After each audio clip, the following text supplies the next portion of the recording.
আমি যখন বেহায়াপনা দেখছি, আমি যখন মোবাইল ইন্টারনেটে বেহায়াপনা দেখতে থাকি, তখন কি আমার কখনো একটু কল্পনা হয় না আমি এটা দেখতে দেখতে যদি আমার রূহ কবজ হয়ে যায়?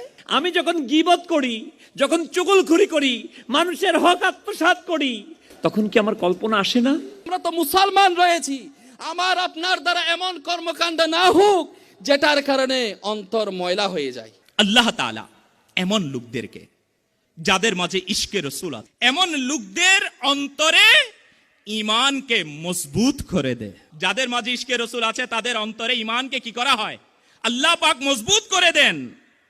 আর তাদের শেষ পরিণতি আল্লাহু আকবার, এটা বড়ই উত্তম হয়ে থাকে।